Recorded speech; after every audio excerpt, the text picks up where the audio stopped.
ফখরুল ইসলাম, এটা সোল্ডার না, এটা আমি বলতে গেলে আমি বলবো তার একটা হিজড়া, এটা একটা হিজড়া, যার কোনো গলার ভাষাও নাই, যার কোনো প্রতিরোধ ক্ষমতা নাই, একটা হিজড়া। এতে বিক্রি হয় না, তারা কিনবো কেনায়, হিজড়া রেখে কিনে। এমনি বিএনপির একটা টুকু টুকু তো একটা সন্ত্রাসী একটা পুরা, কারণ তারা দেখছি আমি শেখ কামালের লগে বইতো, বুঝছেন, শটগান কান্দে লইয়া শেখ কামালের বাম দিকে বইতো, বুঝছেন। এগুলি এখন মুক্তিযুদ্ধ দাবি করে বয়স্ক লোক, এগুলি কি করছে জানো? এগুলি ইন্ডিয়ার ভিতরে যে মদ খাইছে আর মহিলাবাজি করছে, এখন মুক্তিযুদ্ধ দোহাই দেয়। ভারত ভয়ের ভিতরে আছে, সে কিন্তু চায়নার কাছে একটা শিশু বাচ্চা আপনাকে কোনো আক্রমণ করতে পারে না। আপনি কিন্তু যদি সে আপনাকে থাবা দিয়ে ধরো, আপনি কিন্তু তাকে ধৈরা উড়াই দিয়ে ফলাই দিবেন এবং ওই বাচ্চা মারা পড়বে। ভারত চায়নার কাছে ওরকম পজিশনে আছে। আমি সর্বপ্রথমে আমেরিকা থেকে যুক্ত নিউ ইয়র্ক সিটি থেকে মুক্তিযোদ্ধা মোস্তফা কামাল, আজকের বাংলাদেশ সম্পর্কে আপনার কাছে কি আপডেট আছে? আপডেটটা হচ্ছে বাংলাদেশের ভিতরে মানুষ, স্টুডেন্টরা রাস্তায় নেমে গেছে কেন? কোটা আন্দোলন সংস্কারের জন্য। আমি মনে করি, আমার যে হাইপোথিসিস, আমার যে পারসেপশন অনুযায়ী আমি মনে করি এটা বর্তমান যে চোরাই সংসদ, চোর হাসিনা, চুন্নি হাসিনা, বুঝছেন, এটা একটা টেকনিক, এটা একটা কূটকৌশল। কারণ সে যে আকামগুলি করছে, যে আকাম মনে করেন $10 বিলিয়ন নাই হয়ে গেছে, এটার কোনো হিসাব পাওয়া যাচ্ছে না। জিনিসের দাম গত পরশুদিন, মানে গতকাল আমি লাস্ট বাংলাদেশে ফোন করছি, চাউলের দাম 10 টাকা বাইরে গেছে পার কেজিতে, আলুর কেজি 70 টাকা 75 টাকা হয়ে গেছে। ওখানে মানুষ খায়া বাঁচবে না, যে কোনো সময় একটা দুর্ভিক্ষ দেখা দিবে এবং দেখা যেতেছে ওখানে সে একটা বিরাট সমস্যায় পড়ে যাবে। এই কঙ্কামাই হাসিনা মোদি, সে এখন চেষ্টা করতেছে মানুষকে অন্যদিকে ডিফ্লেকশন করাইয়া, বুঝছেন, এই আন্দোলনটাকে কিনে স্টপ করানো যায়।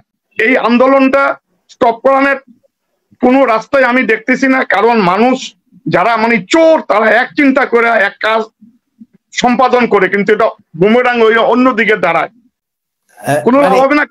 কদিন পরে দেখবেন লাভ না হওয়া ছাত্ররা তো অন্তত নেমেছে। আপনারা কি করছেন?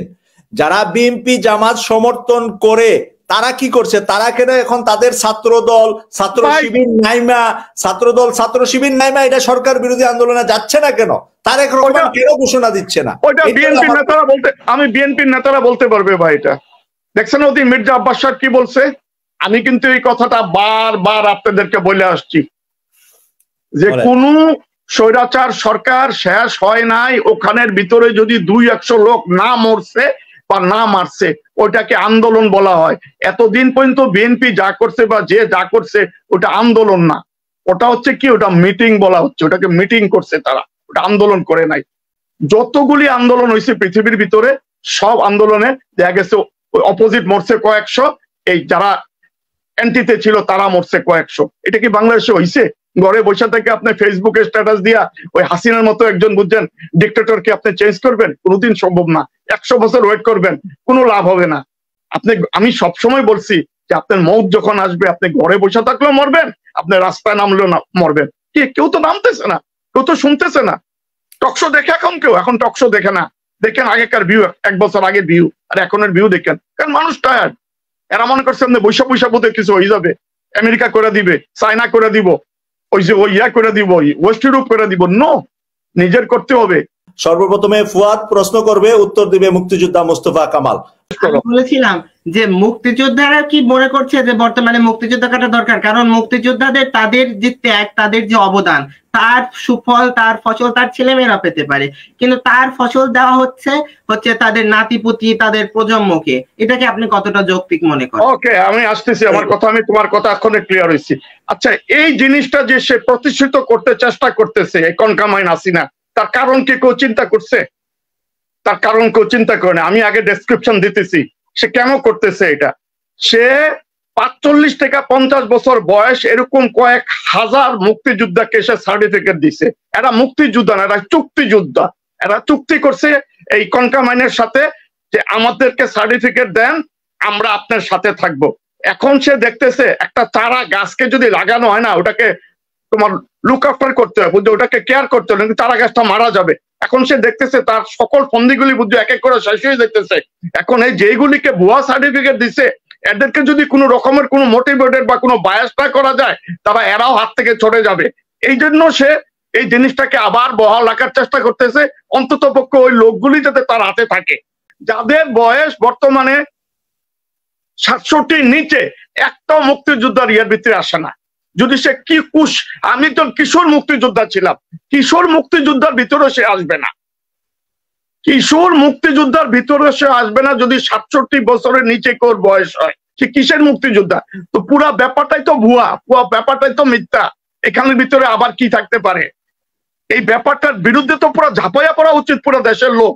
আমরা আপুকে, মাহমুদা আপুকে তার বক্তব্যটা দেওয়ার জন্য অনুরোধ করছি। ভারতের উপর যে পাকিস্তান এসে আমাদেরকে যখন সর্বশেষ মানে শান্ত করে ফেললো, শেষে শুধু গোল্ড মেডেল নিতে ভারত এসেছিল। আমরা তোমাদের বন্ধু। শেষের 14 দিন না 2 সপ্তাহ ভারতের সৈনিক এসেছিল। ভারত হচ্ছে হিন্দু প্রধান দেশ, ওরা শুধু নিজের স্বার্থই বোঝে, ওরা কখনোই সাধারণ জনগণের স্বার্থ বোঝে না। ভারতের মেইন টার্গেটটা কি? ট্রেনটা নিয়ে যাচ্ছে ভারত কি পয়সা কামানোর জন্য? আরে যেই দেশের 50% লোক খাইতে পায় না, হয় বিহার থেকে ট্রেনে উঠবো আর ওই সেই শিলিগুড়ির বর্ডার ইয়ে করে দিয়ে সে 7 সিস্টারে যাবে? নো, আমার পারসেপশন অন্য। ভারত এটাকে কেন নিল? কেন সে জানি মানুষের প্যাসেঞ্জার যাত্রীর চাইতে বেশি মালামালের ট্রেন চলবে? নো, এটাও না, আমার পারসেপশন না। আমি বলতেছি ভারতের ভয় তার 7 সিস্টার যে কোনো সময় অ্যাটাক হয়ে যাবে চায়না দিয়া।